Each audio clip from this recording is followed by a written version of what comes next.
Patuloy na inaalam ng mga otoridad sa Switzerland ang pagkakilanlan ng mga biktimang nasawi sa malagim na sunog na sumiklab sa isang ski resort sa Crans-Montana Swiss Alps, Switzerland, kasabay ng pagsalubong ng bagong taon 2026. Sa eksklusibong panayam ng Bombo Radio Cebu News Team kay Emelisa Lauron Becker, ang Bombo International Correspondent sa Switzerland, ibinahagi niya na sa kasalukuyan ay wala pang kumpirmasyon kung may mga Pilipinong nadamay sa nasabing insidente. Ayon kay Lauron Becker, wala pa siyang natanggap na opisyal at kumpirmadong ulat na may mga Pilipinong kabilang sa mga nasawi o nasugatan sa sunog na naganap sa isang bar sa loob ng naturang ski resort. Gayunpaman, kinumpirma niya na marami pang bakasyonista at foreign national ang kabilang sa mga biktima ng trahedya. Anya, lubhang nakakagulat at nakakalungkot ang sinapit ng lugar at batay sa mga inisyal na ulat, umabot na sa 4 na po ang nasawi sa nasabing sunog habang daan-daan naman ang naiulat na sugatan. Idinagdag pa ni Lauron Becker na may impormasyong natanggap siya na hinggil sa isang individual na nagdiriwang ng kaarawan kasabay ng bagong taon na pinaniniwala ang nagsindi ng kandila na posibleng naging sanhi ng mabilis na pagkalat ng apoy sa paligid. Binanggit din niya na tinatayang nasa 200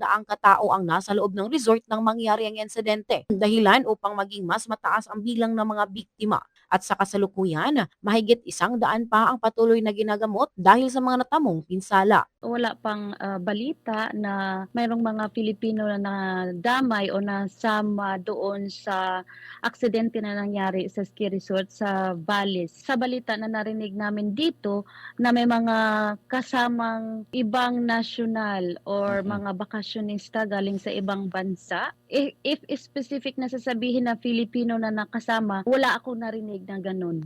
Mula rito sa lalawigan at lungsod ng Cebu, this is Bombo Irene Ardiente. And this is Bombo Radio Philippines, the #1 and most trusted source of news and information. Basta Radio. Bombo!